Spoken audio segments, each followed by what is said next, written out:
The youngest people are making a lot of mistakes with credit cards and with setting up loans, and older adults are making some mistakes too. But the quality of those mistakes are different, and the authors of that paper attribute those to the different changes in cognitive abilities as people get older. I think they fail to account for decision-making after the point at which their decision-making has diminished. And once the process starts, it's almost too late.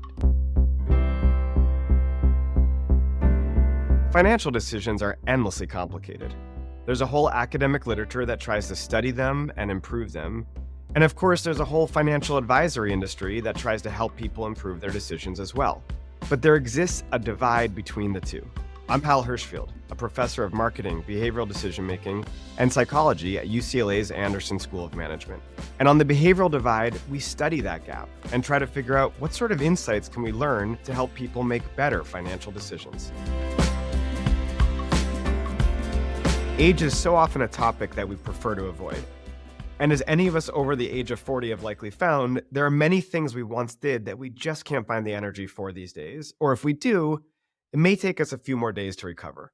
But when it comes to financial decisions, how does age affect the choices we make and what types of mistakes we're prone to earlier and later in life? As you'll hear from our guests in this episode, there are some really important considerations that may come into play at different stages of our financial journey. First, I spoke with Greg Semenez-Larkin. He's a professor of neuroscience and psychology at Duke University and a brilliant mind on this topic of age and financial decision-making. Greg, you're one of the world's experts in how financial decisions change as we age. And so let me ask you that really straightforward question. How do they?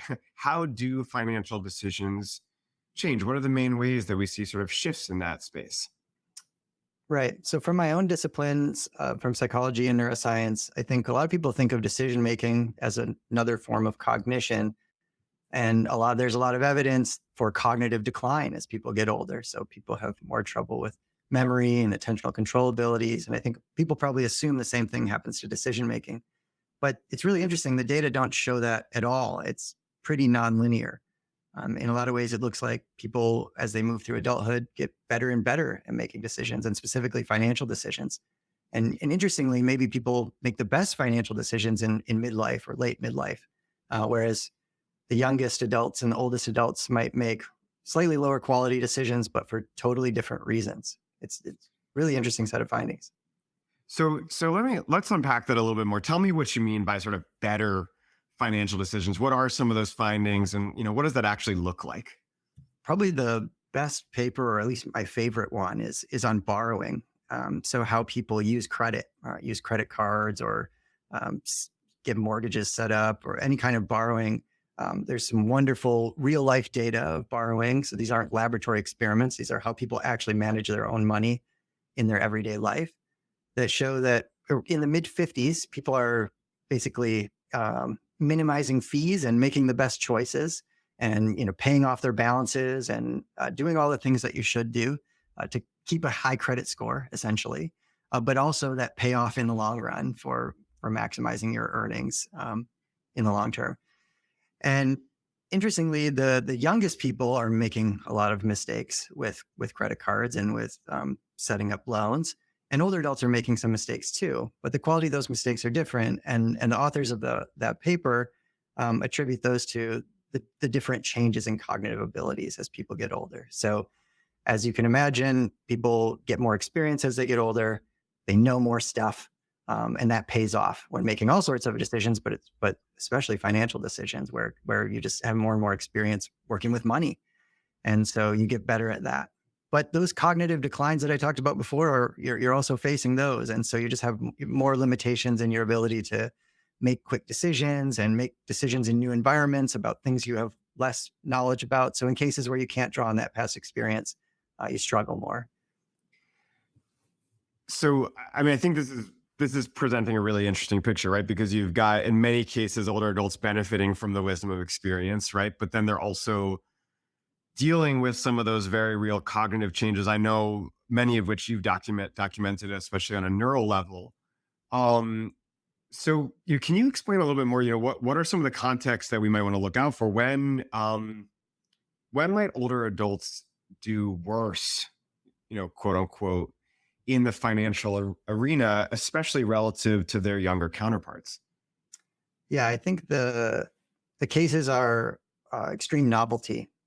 So if there's, if we're thinking about investment and, if I was a 85-year-old, I probably wouldn't mess with crypto.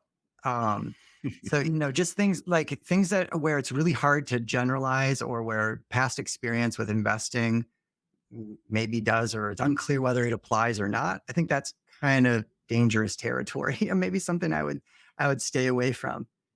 There is one thing though I do want to clarify. So even in that borrowing paper, this is one wonderful paper. Like I said, one of my favorites. It is just about borrowing, and it looks like the youngest and oldest adults aren't doing so well. The middle-aged adults look way better than the rest. But if you look across the literature, these effects are actually pretty small. So the age differences are actually pretty Mm, small. mm, So it's not like we should all be wildly concerned about older people making decisions with money, or that there should be some age where people just lose mm, financial independence by default because they've suffered so much cognitive ability. First of all, people decline at different rates.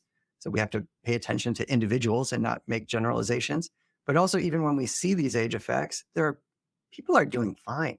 I mean, the size of these differences in mistakes or things that look like less good decision making, they're pretty small effects. Nothing that would make me panicked or have some kind of broad generalization like, oh, yikes, older adults handling money. That's a terrible mm. idea. It's not that at all, actually. Older adults are making perfectly good financial decisions into very late old age, many of them.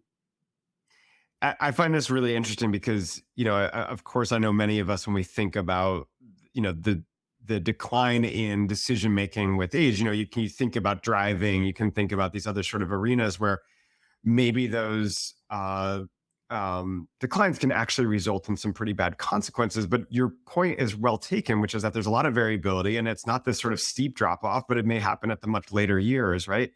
Um, Along those lines, you said that it's sort of a something that's nonlinear. It happens later on. Is there sort of general, markers that we should be looking out for, both older adults as well as caretakers, as well as their, middle-aged adult children? Is there something they should be looking out for, and when we might say, okay, we want to take a step back here and examine, the connection that a given older individual might have with financial decisions? Yeah, this is a really great point. And this is one of these interesting cases where honestly, financial services has been way ahead of the science on this for a long time. Hmm. So, a lot of major firms have been thinking about what do we do in a preventative sort of way to identify people who might be struggling or about to be struggling in a predictive way, which is really powerful and amazing, to try to help protect senior investors. So there's been a lot of energy around this in financial services, and very little academic research. It's truly a shame. And so I think some of the things, I mean, there's some things that we can, so there's strategies from financial services like naming a financial emergency contact. So several brokerage firms, when you start a new account, no matter what age you are, they say, if there's ever a concern about your cognitive capacity, who do you want us to call? And that's right there when you open your account. It's a brilliant idea. Hopefully that person is a trustworthy person. Hopefully you've identified a great person, because almost half of scams and fraud that older adults are involved in are from somebody that they know. Hmm. So, it's not a totally foolproof strategy, but it's a great idea, at least just to have a backup. So it's wonderful. I think that's a really great strategy for having that fallback. The other thing I think for what the science can contribute is what we've learned about uh, sudden clinical cognitive decline in general, things like mild cognitive impairment and Alzheimer's disease related dementias. So things to watch out for are big sudden changes, personality changes, emotional changes, just seemingly erratic behavior, things that are really out of character. Those can be signs that, hey, maybe as an adult child, I should ask some more questions about what's happening with that parent's money. And these aren't comfortable conversations to have. People are sensitive about cognitive decline and their memory abilities and their capacity and their independence. And so this is tough stuff to navigate, even for somebody that you care about each other very deeply. So, I think this is really interesting. I'd love to end on a positive note, because I mean, I think what you've just talked about is extremely helpful when it comes to looking for some of the negatives. But where you started, you were noting that there are some spaces where older adults are making better or improved financial decisions relative to their younger counterparts. And I'm curious if there's any lessons we can take from that and apply them, you know, to younger adults. Now, I know you did say experience is one of them. It's not like we can just imbue a whole bunch of younger adults with more financial experience, or maybe we can. But do you think that there are any lessons we might take from the improved capabilities that some older adults exhibit and apply them to younger folks? I think, yes, I do. I'm always optimistic, though. There's always a solution somewhere around the corner.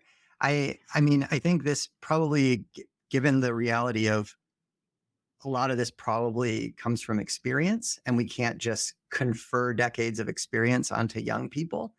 So I think the channel is probably advising. So personally, as a middle-aged person, I don't want a 23-year-old financial advisor. I want somebody who's been around, who has a couple decades of experience, who's seen a bunch of different markets come and go. I'm investing in the long term. I want to have a long, happy, healthy end of life. And so I want someone with perspective. So personally, I think we should value age and experience in financial advisors when we're making that decision ourselves. So I think that's probably, and I think also another strategy, kind of back to the point about having these conversations with family members, is talking about financial decisions. Hmm. So, don't just make financial decisions independently. We've been focusing on older adults not doing that by themselves, but younger adults probably shouldn't do that by themselves either. I know as a 20-something-year-old, I made a lot of stupid financial decisions that I never consulted anybody about. So I think, to the extent that we can encourage young people to just talk more with people who do have experience about the choices they're making with even, credit cards, student loan borrowing, any of that stuff, get a bunch of perspectives, build your own set of advisors. Greg, thank you so much. This is a fascinating conversation. Great advice, great insights there. I really appreciate you being here with me. Greg Jimenez-Larkin, professor of psychology and neuroscience at Duke University. Thank you so much for your time. A pleasure. The discussion with Greg on the literature highlighted some great points in my mind. What really stood out, though, was that if left to our own devices, we may face limitations with respect to financial decision-making at any stage of our lives, but the challenges we face may be different as we age. In particular, when you compare younger adults to much older adults. Experience seems to be a valuable resource as we get older, but we can also run into the reality of cognitive decline in our later years. Here's one of the more powerful points that Greg shared. To overcome these potential issues, whether it's early or later in life, we need to simply talk about them and seek out advice and support. And who better to get perspective on this than from someone who deals with these issues for a living? So I sat down with the founding partner of Constitution Wealth, Christopher Van Slyke, to get his take on what he's observed with his clients. Today, we're talking about aging and changes in decision-making. And I'm wondering, in your own practice, what have you noticed as the main ways that financial decisions change as your clients age? Well, I think I've been caught by surprise, but I think that we all think that our ability to make decisions is going to remain at its peak.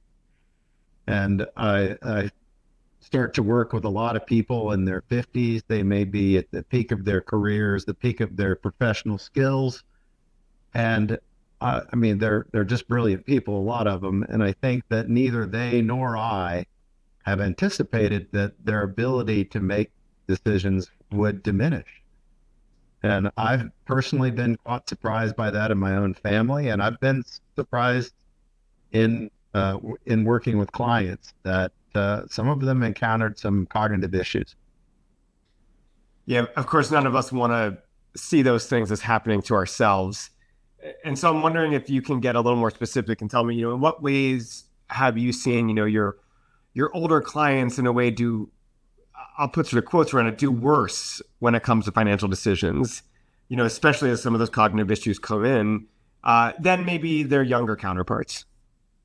Well, in particular, I think they fail to account for decision-making after the point at which their decision making has diminished. And once the process starts, it's almost too late. Um, it's sort of a self-fulfilling prophecy that I'm going to need help at some point in my life. And if I don't get that help before I need the help, then getting the help is going to become increasingly difficult. And of course, you're a financial advisor, right? You're not a family member. You can try to get people to pay attention to this issue, but you really need to front load that process of making those ancillary decisions about how things will be decided for you way before you need it. And, people are going at the pace of life. And when you feel healthy, you don't want to think about this topic or anticipate it or deal with it. And people tend to kick the can down the road. But boy, once the process of decline has started, I've found that it's very hard to change it. It's a sad realization in a way, but it's also super important because I think part of what you're talking about here is really setting things up well in advance before you even notice the issues arising. 100%. It is tough. People don't like to talk about estate planning and their own decline at all. And, we kind of coax and remind and so forth, but it's just tough to get people to deal with these issues, especially when they're not feeling the impact. And they say that the decline actually begins long before anybody notices it in a human being. And therein lies the problem. So we try as professionals to make people aware of this. And I can speak from experience now in ways that I couldn't when I was younger. I can tell them stories. I can tell them my own personal story where this happened within my own family and try to get people to do this early. But I think it really, as the baby boomers move on in age, I think we're going to see that things looked like to folks like their financial plan was set up and everything was going to go according to plan. We tend to talk about the financial numbers and retirement income and all that stuff, but the very workings of decision making themselves, they can become problematic, and it's real hard to rescue this once it's gone down the road. Christopher, I'm hoping I can switch things to a slightly more positive space. In your experience over the years, have you noticed any situations or contexts in which, as clients are getting older, they may in some ways be doing quote unquote better with their financial decisions? I'm not talking about the point after which the cognitive decline kicks in, or the really severe cognitive decline. But up till then, are there contexts in which age comes with something better? Oh, absolutely. I think we can all recall what our decision making, especially financially, was in our 20s. And certainly an accumulation of experience and perspective and wisdom comes along with getting older. So in some ways, especially at this inflection point, I'd say between 40 and 60 years old, most adults are making much better decisions because they can now take the accumulation of experience and put it together with intention and come up with much better decisions than they made when they were younger. They have a huge advantage. Any chance you can give me an example in that space? Well, I'll tell you about my own life.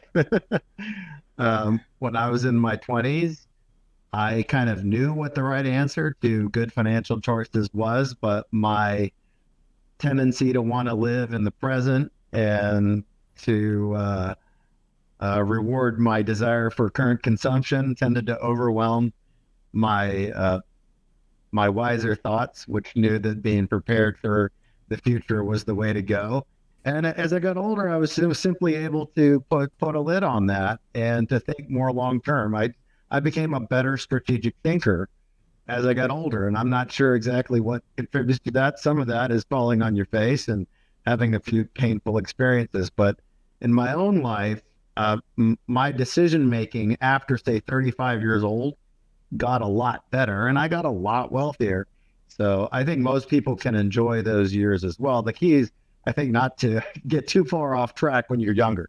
Like Greg, Christopher offers tremendous insight on this topic of aging and financial decision making. And perhaps what I love most about these discussions is that there's a lot of overlap when it comes to the central takeaways. All right, so here's a few. First, in our earlier adult years, we tend to lack the experience that seems to help us make better financial decisions later in life.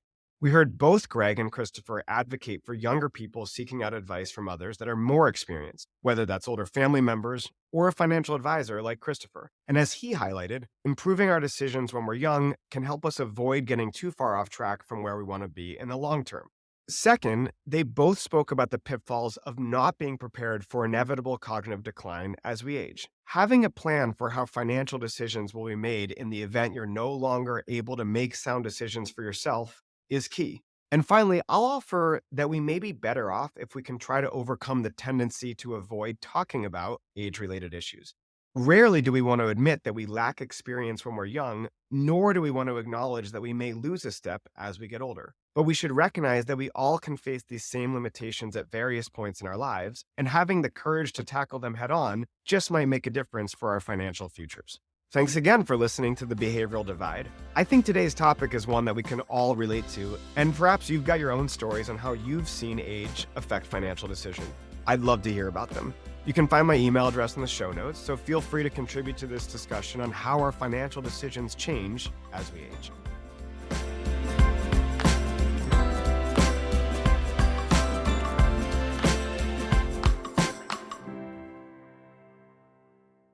You've been listening to The Behavioral Divide, brought to you by Avantis Investors. This material has been prepared for educational purposes only and is not intended as a personalized recommendation or fiduciary advice. It's not intended to provide and should not be relied upon for investment, accounting, legal, or tax advice.